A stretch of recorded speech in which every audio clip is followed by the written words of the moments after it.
The delivery room was a sacred space filled with the hushed reverence of new life. 6 times, I had felt the incredible surge, the culmination of months of anticipation, the miracle of life unfolding within me. 6 tiny, perfect girls, each a testament to my strength, my resilience, my unwavering hope. But as the last cry echoed, a different sound pierced the air, a cold, clipped command. He stood there, not by my side, not marveling at the new lives we had created, but at the foot of my bed, his voice low but cutting. "Don't speak their names," he ordered, his gaze sweeping over me with an almost clinical detachment. "They are nothing." My heart, still reeling from the miracle of birth, was now being pierced by his words, a brutal assault on the fragile happiness that had just begun to bloom. My pain, my exhaustion, my very worth, dismissed with a single cruel sentence. The burning question wasn't what had just happened, but why? Why was the man who should have been celebrating with me instead silencing my joy, denying the very existence of his own children? What monstrous indifference, what profound cruelty could lead a husband to erase his own daughters in the face of such innocent beauty? I stared at the faces of the nurses, their expressions a mixture of shock and pity, then at his retreating back, and a chilling realization began to dawn. This wasn't just about his desire for a son. This was about control. This was about power. And his disdain was only just beginning. An NTHE sterile scent of the delivery room, once a symbol of new beginnings, now reeked of unspoken names. The rhythmic beeping of the machines, meant to monitor life, felt like a constant reminder of the lives he refused to acknowledge. 6 tiny bundles, swaddled in white, lay in their bassinets, their innocent breaths a stark contrast to the suffocating silence that had descended upon the room after his cruel pronouncement. He had left, a ghost in the doorway, leaving behind not a tender touch or a whispered word of love, but a chilling command. Don't speak their names. My mother, who had been a silent, supportive presence throughout the grueling labor, now held me, her own tears mingling with mine. Her touch was a lifeline, pulling me back from the abyss of despair. The nurses, their faces, a mixture of pity and outrage, moved with a quiet efficiency, their hushed whispers a testament to the shock that permeated the room. They had witnessed his cruelty, his profound indifference to my suffering. I tried to speak, to scream, to demand an explanation, but my voice was a raw whisper, lost in the cavernous space that had suddenly opened between us. My body ached, but it was nothing compared to the searing pain in my chest. This wasn't the aftermath of childbirth I had envisioned. There were no tender embraces, no whispered words of love, no shared awe over our new arrivals. Instead, there was this chilling tableau of destruction and disdain. I looked at my children, their tiny faces serene in sleep, oblivious to the storm that raged around them. How could he look at them, at these innocent beings, and feel such hatred? Was it because they were girls? Was that the unforgivable sin? The thought was a venomous sting, poisoning the last vestiges of my hope. I had always believed in him, in us, in the future we were building. But in that moment, surrounded by the wreckage of his rage, I saw a stranger, a cruel, unfeeling stranger who had just ripped apart not just baby clothes, but the very fabric of our shared dream. The betrayal was absolute, a wound that would fester long after my physical scars healed. I closed my eyes, wishing I could unsee, unhear, unfeel, but the image of his tearing hands, the sound of ripping cloth, and the cold, hard truth of his contempt were seared into my memory, a permanent brand of his cruelty. This was not the man I married. This was a monster, and I was trapped in his lair, with 8 helpless angels depending on me. Returning home was not the homecoming I had dreamed of. The house, once filled with the promise of new life, now felt hollow, echoing with the unspoken absence of a father's embrace.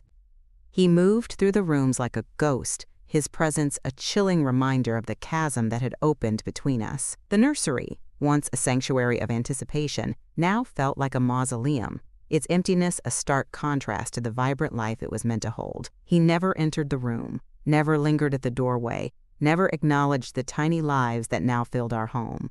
It was as if the nursery and the precious cargo within it were invisible to him, a burden he refused to acknowledge. I would spend hours there, rocking my daughters, singing lullabies, my voice a desperate attempt to fill the void left by his silence. Each feeding, each diaper change, each moment of tender care was a solitary act, a stark contrast to the shared joy I had envisioned. My mother, bless her unwavering spirit, tried to bridge the gap. She would gently place a baby in his arms, her eyes pleading, her voice soft with encouragement. But he would stiffen, his muscles rigid, his gaze fixed on some distant point beyond the child's innocent face. He would hold them for a fleeting moment, his touch hesitant, almost repulsed, before handing them back to me, his relief palpable. It was a ritual of rejection, played out again and again, each instance a fresh wound to my already bruised heart. The empty cradle of his affection was a constant ache, a reminder of the love that was withheld, the connection that was denied.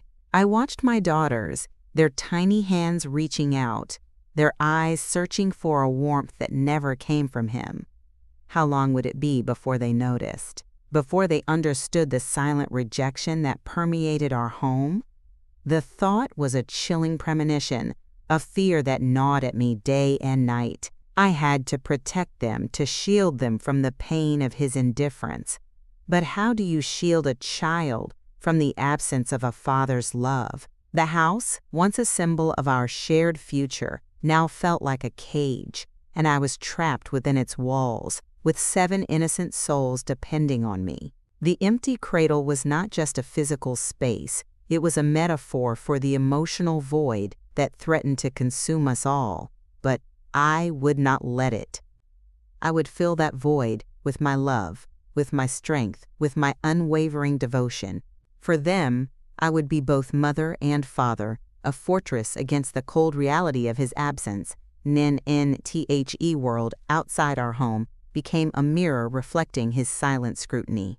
Every outing, every visit, every interaction was tinged with the unspoken judgment of others. Neighbors would offer sympathetic glances, their eyes lingering on my 7 daughters, then subtly shifting to him, a silent question hanging in the air. Friends would offer well-meaning advice, their words carefully chosen, avoiding any direct mention of his coldness, yet their concern was palpable. I felt like I was living under a microscope, every move, every decision, every interaction scrutinized for signs of distress, for evidence of the unspoken truth.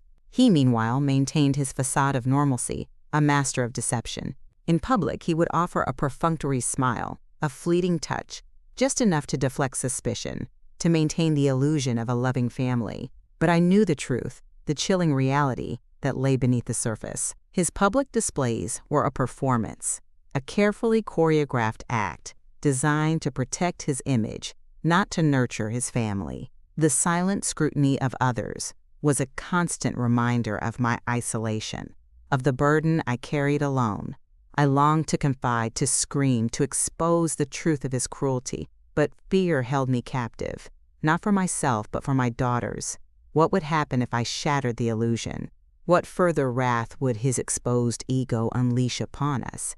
I had seen the darkness in his eyes, the chilling indifference that bordered on cruelty. I knew instinctively that he was capable of anything.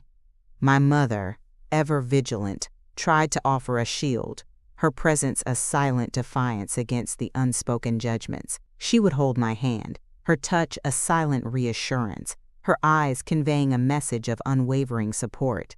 "Let them talk, my love," she would whisper. "Their words cannot touch your truth." But their words, their glances, their silent scrutiny chipped away at my resolve, eroding my confidence, making me question my own sanity. Was I overreacting? Was I imagining his coldness? No. The answer was a resounding no. The pain was too real, the void too vast. The silent scrutiny was a constant pressure, a weight that threatened to crush me. But as I looked at my daughters, their innocent faces trusting, their eyes filled with an unshakable love, I found a renewed strength. I would not let their judgments define me, nor would I let his cruelty break me. I would endure for them, and in my endurance, I would find my own quiet rebellion against the silent scrutiny of the world. NNTHE silent scrutiny, once a source of shame, slowly began to transform into a catalyst for rebellion. The whispers of concern from friends and family, once a painful reminder of my isolation, now became seeds of defiance, germinating in the fertile ground of my growing anger.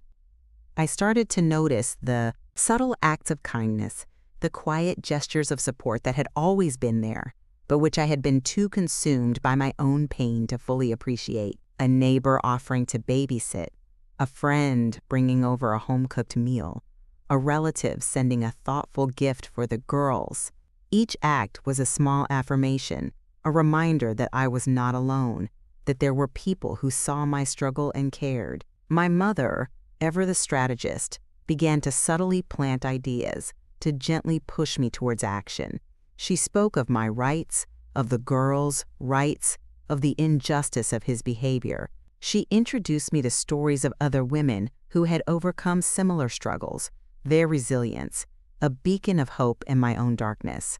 I started to read, to research, to educate myself about legal options, about support networks, about ways to reclaim my life. The fear was still there, a constant companion, but it was now tempered by a growing sense of empowerment. I began to see the cracks in his carefully constructed facade, the subtle signs of his insecurity, his fear of exposure. He thrived on control, on my silence, on my fear. But with each seed of rebellion that took root within me, his grip began to loosen, his power to wane. I started to speak up, subtly at first, then with increasing confidence. I would challenge his dismissive remarks, question his arbitrary rules, assert my own needs and the needs of my daughters. The change was imperceptible to him at first, a slow burn that he dismissed as postpartum hormones. But it was a fire, steadily growing, fueled by a righteous anger and an unwavering love for my children. The seeds of rebellion had been sown, and they were beginning to sprout, promising a harvest of freedom and justice. The path ahead would be fraught with challenges, but I was no longer walking it alone. I had an army of silent supporters and a growing strength within me that would not be denied. The rebellion had begun, and I was ready to lead it. NNTHE, seeds of rebellion had blossomed into a full-blown determination, and the time had come for the unveiling of truth. The carefully constructed facade he had maintained for so long was about to crumble, exposed by the relentless light of reality. I had meticulously documented everything, every cruel word, every dismissive glance, every act of neglect. My mother, my unwavering ally, had helped me gather evidence, compiling a dossier of his indifference that was both heartbreaking and damning. We had consulted with lawyers, their faces grim as they absorbed the details of my living nightmare. They assured me that justice, though often slow, would prevail. The fear was still a cold knot in my stomach, but it was now overshadowed by a fierce resolve. This wasn't just about me, it was about my daughters, their right to a life free from the shadow of his rejection. The day I served him with the divorce papers was a blur of emotions. His face, usually so impassive, contorted into a mask of shock and disbelief, then quickly hardened into a familiar mask of rage. He tried to intimidate me, to threaten me, to remind me of his power. But I no longer cowered. I met his gaze, my own eyes reflecting a newfound strength, a quiet defiance that surprised even myself. The battle lines were drawn. He was the oppressor, and I, with my 7 innocent daughters, was the warrior. The legal proceedings began, a grueling process of depositions, hearings, and endless paperwork. He tried to discredit me, to paint me as an unstable, vengeful woman.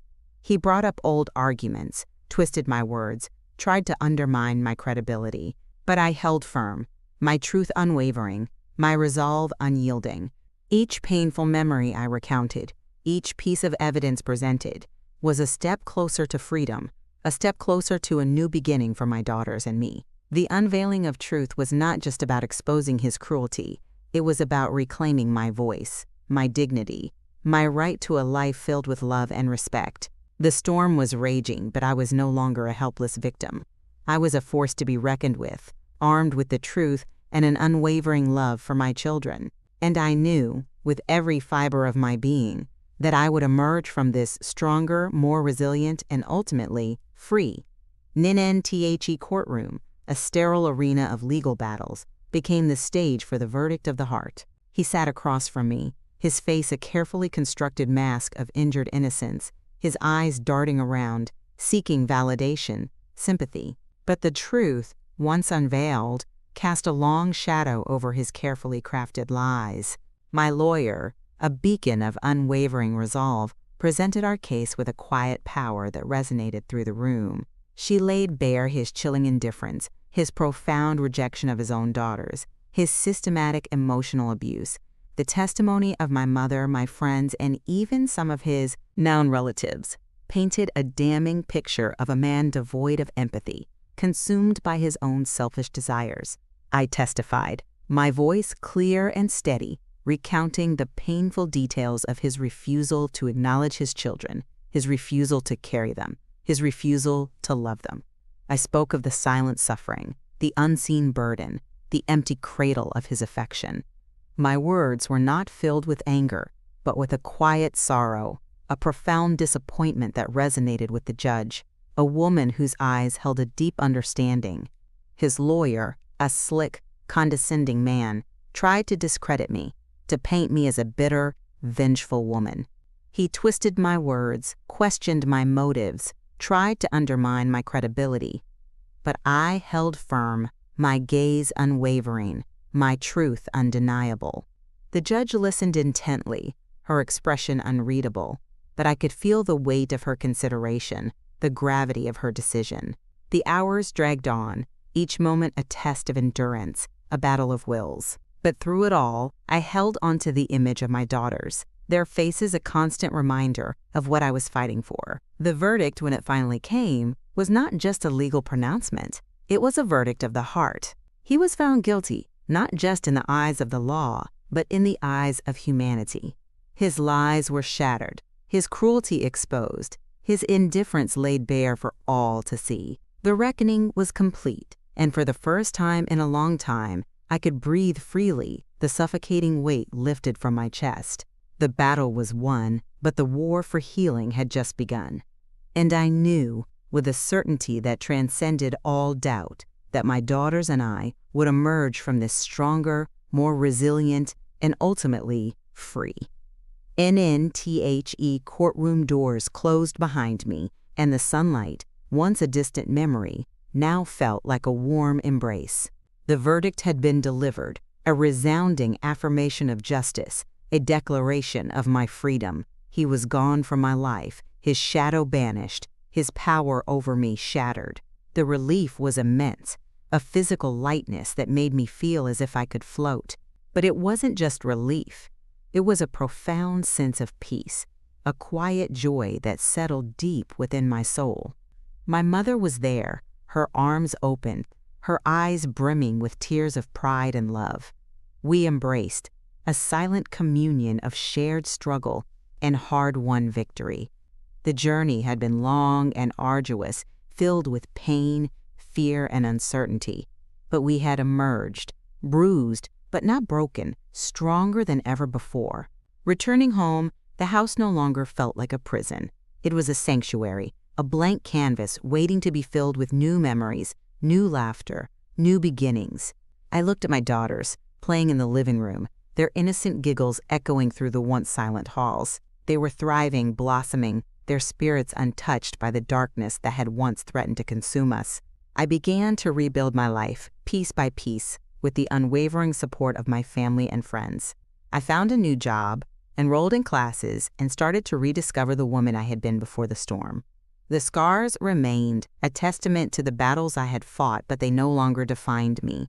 They were a reminder of my strength, my resilience, my capacity for survival. And as I watched my daughters grow, their personalities blooming, their future stretching bright before them.